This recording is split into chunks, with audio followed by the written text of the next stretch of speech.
Rubella vaccine எப்படி கண்டுபிடிக்கப்பட்டது அப்படின்றதையும் அதை கண்டுபிடிச்சது யார் அப்படின்றதையும் பார்க்கலாம்.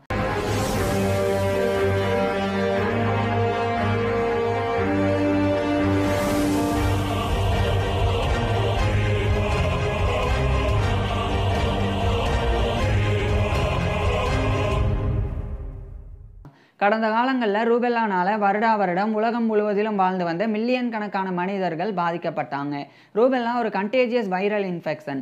இதனால ரூபெல்லானால பாதிக்கப்பட்டவங்க தும்பும் போதும் இருமும் போதும் ரெஸ்பிரேட்டரி டிராப்லெட்ஸ் மூலமாக ரூபெல்லா வைரஸ் காற்றுல பரவி அது மற்றவங்களையும் பாதிக்கும். இதனாலேயே அந்த காலகட்டத்திலலாம் நிறைய க்ரௌடட் கம்யூனிட்டிஸில் அடிக்கடி ரூபெல்லா அவுட் பிரேக்ஸ் நிகழ்ந்து வந்தது. ரூபெல்லா ஏற்பட்டால் காய்ச்சல், தலைவலி, தொண்டை வலி, சோர்வு, ஆர்த்ரைட்டிஸ் அப்படின்ற பாதிப்பு ஏற்பட்டு மூட்டுகளில் வலி ஏற்படுதல், ரெட் ரேஷ் அப்படின்ற சிவந்த கட்டிகள் முகத்தில் ஆரம்பித்து உடல் முழுக்க ஏற்படுதல் போன்ற அறிகுறிகள் தென்படும். ரூபெல்லா யாரை வேணாலும் பாதிக்கும், குறிப்பாக குழந்தைகளை அதிகமாக பாதிக்கும். ரூபெல்லாவினுடைய மொர்டாலிட்டி ரேட், இறப்பு விகிதமானது 0.1 to 0.5% தான். அதாவது 1000 பேர் ரூபெல்லானால் பாதிக்கப்பட்டால் 1 to 5 நபர்கள் தான் இறந்து போவாங்க. ஸோ ரூபெல்லானால் ஏற்படக்கூடிய உயிரிழப்புகள் ரொம்பவும் குறைவு தான். ஆனால் ரூபெல்லானால் ஏற்படக்கூடிய காம்ப்ளிகேஷன்ஸ் ரொம்பவும் மோசமானது. அதாவது ரூபெல்லானால் பாதிக்கப்பட்ட சில நபர்களுக்கு என்செஃபலைட்டிஸ் அப்படின்ற மூளை வீக்கம் ஏற்படும், நியூரைட்டிஸ் அப்படின்ற நரம்பு வீக்கம் ஏற்படும். அதே மாதிரி ஆண்கள் ஒரு வேளை ரூபெல்லானால் பாதிக்கப்பட்டிருந்தால் ஆர்கைட்டிஸ் அப்படின்ற டெஸ்டிகுலர் இன்ஃப்ளமேஷன் ஏற்பட்டு மலட்டுத்தன்மை ஏற்படும்.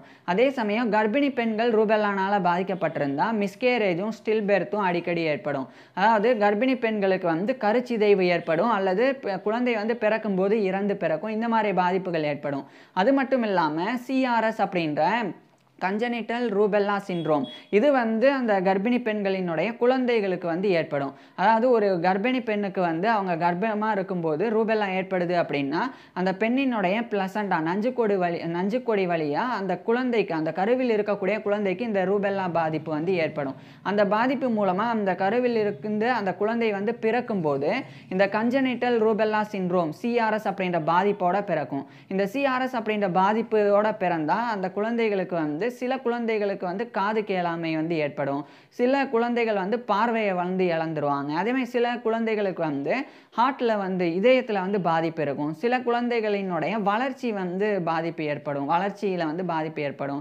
அதே மாதிரி சில குழந்தைகளினுடைய பிரெயின், மூளை பாதிப்பு ஏற்பட்டு இன்டெலிஜென்ஸ் டிசபிலிட்டி அப்படின்ற அறிவுத்திறன் குறைபாடு ஏற்படும். ஸோ இந்த மாதிரி குறைபாடோடும் குழந்தைகள் பிறப்பாங்க. ஸோ இதனால இந்த ரூபெல்லா அப்படின்றது இந்த வேக்சின்லாம் கண்டுபிடிக்கப்படுறதுக்கு முன்னாடி ரொம்ப மோசமான பாதிப்புகளை ஏற்படுத்தக்கூடிய ஒரு கொடிய தொற்று நோயாக இருந்தது. இப்பேற்பட்ட ரூபெல்லா எப்படி ஏற்படுது அப்படின்னு அந்த காலகட்டத்தில் அறிய முடியாமல் இருந்தது.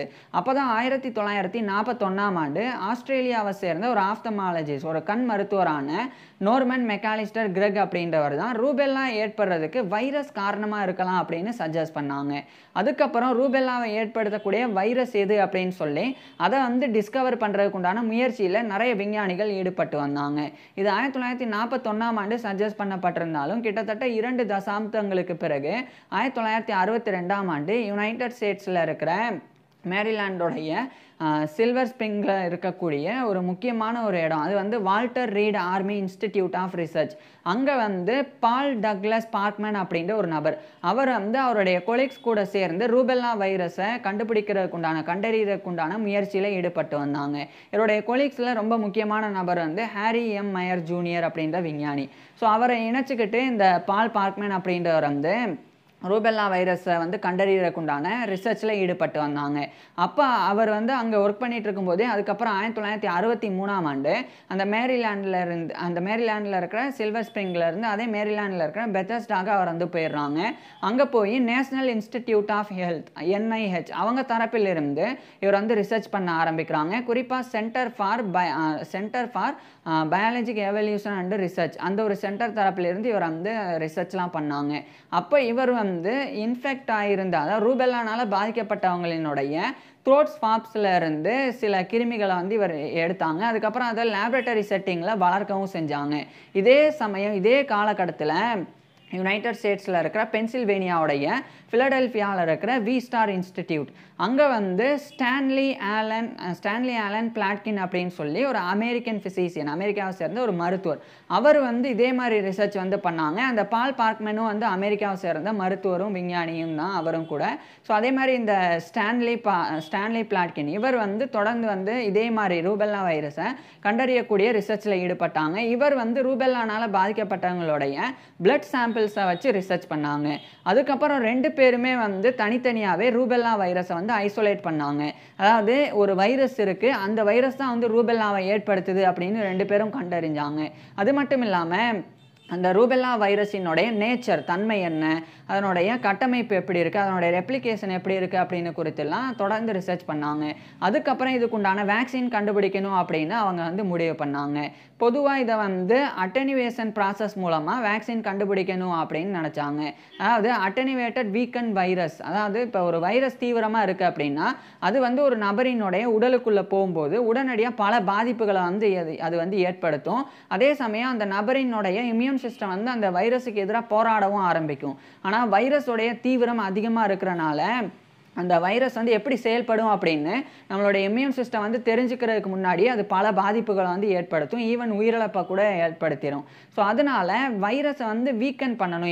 இப்போ ரூபெல்லா வைரஸை வந்து வீக்கன் பண்ணணும், அதை வந்து அட்டெனுவேஷன் அப்படின்ற ப்ராசஸ் மூலமாக அதை வந்து பலவீனப்படுத்தி அதை வந்து வேக்சினாக தடுப்பூசியாக உருவாக்கி அதை ஒரு நபரினுடைய உடலுக்குள்ளே செலுத்தணும். அப்படி செலுத்தினா இம்யூன் சிஸ்டம் வந்து ரூபெல்லா வைரஸினுடைய வீக்கன் ஃபார்ம் வந்து உடலுக்குள்ளே வரும்போது அதை வேகமாகவே அழிச்சிரும், அதனுடைய செயல்பாடையும் தெரிஞ்சுக்கும். ஸோ அதுக்கப்புறம் ரூபெல்லா வைரஸனுடைய ரொம்ப தீவிரமான ரூபெல்லா வைரஸ் வந்து இயற்கையாகவே ஏற்படும் போது இம்யூன் சிஸ்டம் வந்து ஏற்கனவே ரூபெல்லா வைரஸினுடைய வீக்கன் ஃபார்ம் வந்து எப்படி செயல்படும் அப்படின்னு தெரிஞ்சு வச்சுக்கிட்டு அதை அழிச்சனால நிறைய ஆன்டிபாடிஸ், அதே மாதிரி நிறைய இம்யூன் செல்ஸ்லாம் இருக்கும். அதனாலேயே ரூபெல்லா வைரஸ் வந்து மீண்டும் வரும்போது அது தீவிரமாக வந்தால் கூட அதை தடுத்து அதை வந்து எதிர்த்து அழிச்சிரும். ஸோ அப்படி தான் வந்து வேக்சினை உருவாக்கணும் அப்படின்னு இவங்க வந்து முடிவு செஞ்சாங்க. அதுக்கப்புறம் இந்த ஸ்டான்லி பிளாட்கின் அப்படின்ற அந்த நபர் தான் 1965ஆம் ஆண்டு ஃபஸ்ட்டு இந்த ரூபெல்லாக்கு உண்டான வேக்சினை கண்டுபிடிச்சு மனித பரிசோதனை வந்து பண்ணாங்க. அது வந்து சக்ஸஸ்ஃபுல்லாக இருந்தது. அதே மாதிரி தனியாகவே 1966ஆம் ஆண்டு அந்த பால் பார்க்மேன் அப்படின்ற இன்னொரு நபர், அவர் வந்து நேஷனல் இன்ஸ்டிடியூட் ஆஃப் ஹெல்த் தரப்பிலிருந்து ரூபெல்லா வேக்சினை அவரும் வந்து கண்டுபிடிச்சாங்க. அதுக்கப்புறம் 2 பேரும் இணைஞ்சு ரூபெல்லா வேக்சினில் என்னென்ன பிரச்சனை இருக்கோ அதை வந்து எஃபெக்டிவாக உருவாக்கணும், அதில் இருக்கக்கூடிய சைடு எஃபெக்ட்ஸ்லாம் குறைக்கணும் அப்படின்னு அதில் இவங்கெல்லாம் சேர்ந்து நல்ல முன்னேற்றங்கள் ஏற்படுத்தினாங்க. அதுக்கப்புறம் 1969ஆம் ஆண்டு தான் ரூபெல்லா வேக்சின் ஆனது பயன்பாட்டிற்கு வந்தது. ஸோ ரூபெல்லா வேக்சின் பயன்பாட்டிற்கு வந்த பிறகு நிறைய குழந்தைகளுக்கு ரூபெல்லா வேக்சின் வந்து போடப்பட்டது. அதுக்கப்புறம் 2 ஆண்டுகளுக்கு பிறகு மோரிஸ் ரால்ஃப் ஹில்மன் அப்படின்ற ஒரு அமெரிக்கன் மைக்ரோபயாலஜிஸ்ட், அவர் வந்து அந்த மோரிஸ் ஹில்மன் தான் வந்து மீசல்ஸ் அப்படின்ற தட்டம்மை, அதேமாதிரி மம்ஸ் அப்படின்ற இன்னொரு நோய் ரூபெல்லா, இந்த 3 நோய்க்குண்டான தடுப்பூசிகளை ஒன்றா வந்து மாற்றி அதை வந்து மீசல்ஸ் மம்ஸ் ரூபெல்லா வேக்சின், அதாவது MMR வேக்சின் அப்படின்னு அவர் வந்து உருவாக்கினாங்க. ஸோ அந்த ஒரு தடுப்பூசி போட்டால் போதும், மீசல்ஸ் மம்ஸ் ரூபெல்லா அந்த 3 வைரல் டிசீசஸையும் அந்த தடுப்பூசியினால் நம்மளுடைய இம்யூன் சிஸ்டம் வந்து இந்த 3 நோய்களையும் எதிர்க்கக்கூடிய அந்த தன்மையை வந்து பெறும். ஸோ அது மாதிரி அவர் வந்து வேக்சினை கம்பைன்டு வேக்சின் வந்து உருவாக்கினாங்க. அதுக்கப்புறம் அந்த MMR வேக்சின் வந்து 1971ஆம் ஆண்டு பயன்பாட்டிற்கு வந்தது. ஸோ இன்றைக்கு வரைக்கும் 1 வயசுலேருந்து 6 வயசுக்கு உட்பட்ட குழந்தைகளுக்கு வந்து 2 டோசஸ் வந்து MMR வேக்சின் ஒட்டு மொத்தமாக உலகத்தில் இருக்கக்கூடிய பல நாடுகளில் வந்து போடப்பட்டு வருது. இதனாலேயே ரூபெல்லா அவுட் பிரேக்ஸ் ஆனது கட்டுப்படுத்தப்பட்டிருக்கு. ரூபெல்லானால ஏற்படுத்தக்கூடிய பாதிப்புகள், குறிப்பாக வந்து கர்ப்பிணி பெண்கள் மூலமாக அந்த பெண்களினுடைய கருவில் ஏற்படக்கூடிய பாதிப்புகள் வந்து குறைக்கப்பட்டிருக்குது. ஸோ இப்படி நிறைய குழந்தைகள் வந்து பிறக்கும் போதே பிறந்திருக்கணும் அல்லது கருவிலேயே சிதைஞ்சு போயிருக்கணும் இந்த ரூபெல்லானால.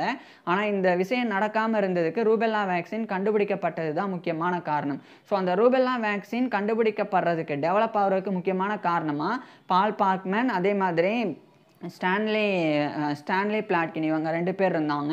அதை கம்ப்ளீட்டாக வந்து மனித பயன்பாட்டிற்கு ரொம்ப சேஃபாக கொண்டு வந்தது வந்து மோரிஸ் ஹில்மன் அப்படின்ற இந்த ஒரு நபர் தான்.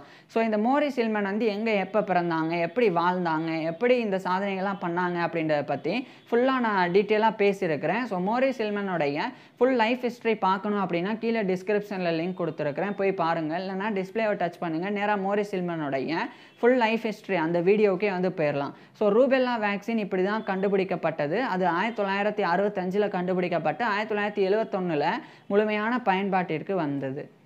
தேங்க்யூ.